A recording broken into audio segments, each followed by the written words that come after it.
এবং তাদের সন্তানেরাও মুসলমান, কিন্তু অবস্থায় যে সন্তানেরা গুনাহগার ছিল, খাতাকার ছিল, বদকার ছিল, এই জন্য গুনাহগার সন্তানকে জাহান্নামের মধ্যে পাঠিয়েছি। কিন্তু পিতামাতা নেককার ছিল, সৎ ব্যক্তি ছিল, আল্লাহকে রাজি করে এই দুনিয়া ছেড়ে বিদায় নিয়েছে। এই জন্য পিতামাতার সৎকর্মের কারণে পিতামাতাকে জান্নাত দান করলাম, জান্নাতে পাঠালাম।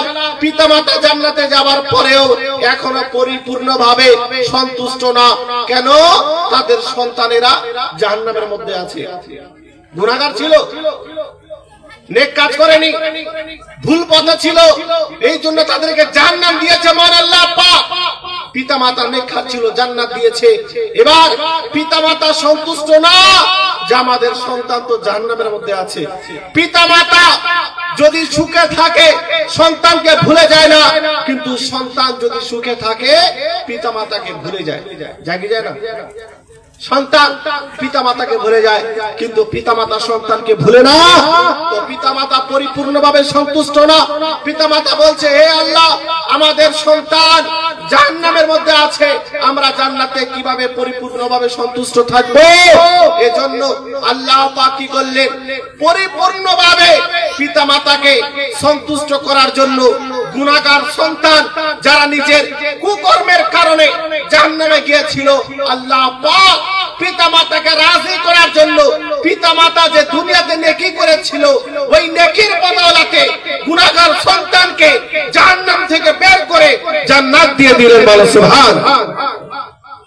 পিতামাতার নেকির কারণে, পিতামাতা যে নেককার ছিল, এই জন্য মহান আল্লাহ পাক সন্তানকে ক্ষমা করে জান্নাত দিলেন।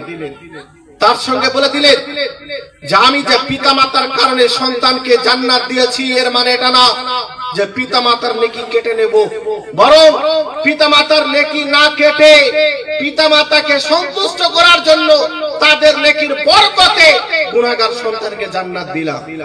কি বোঝা গেল?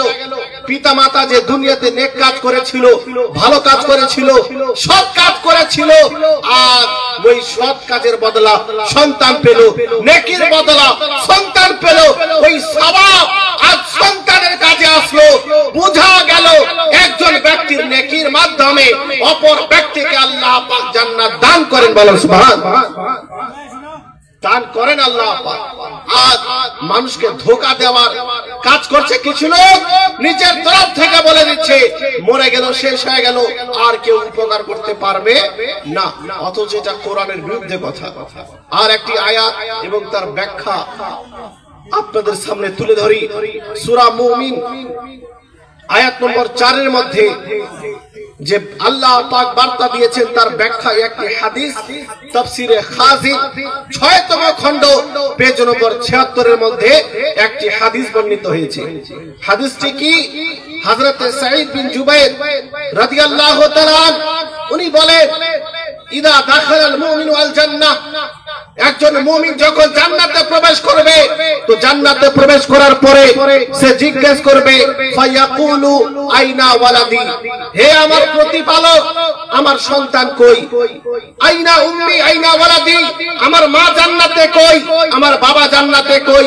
আমার স্ত্রী জান্নাতে কই? এদেরকে জান্নাতে খোঁজাখুঁজি করবে।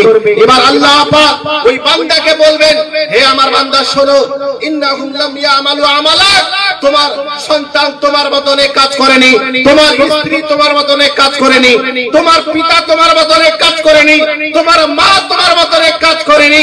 এই জন্য আমি তাদেরকে জান্নাত দিইনি, যেহেতু তুমি নেককার ছিলে, তুমি ভালো কাজ করেছিলে, আমাকে সন্তুষ্ট করেছিলে, এই জন্য তোমাকে জান্নাত দিয়েছি।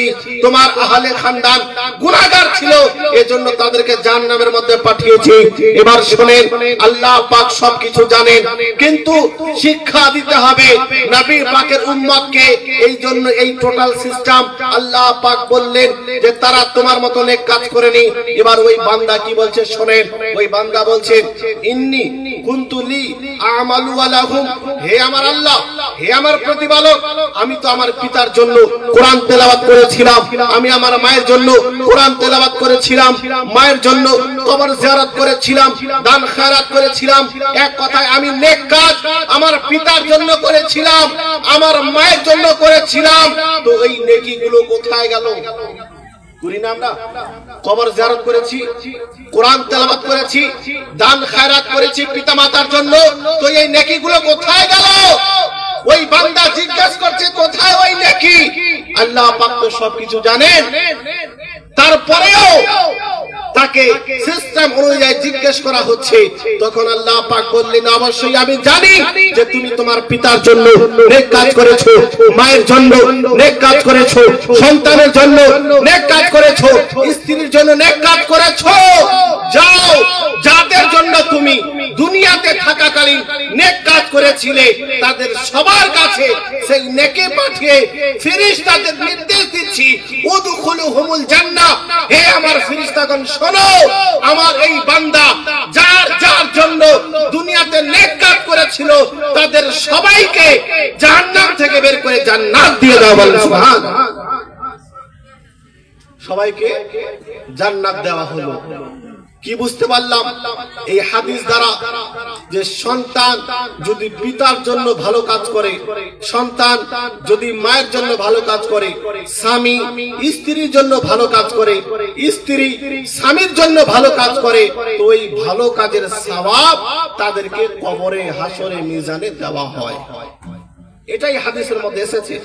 কিন্তু আজ অনেকেই বলে দেয় যে এগুলো করা যাবে না, চাহারমকে অ্যাটাক করে যে চাহারম করা হারাম।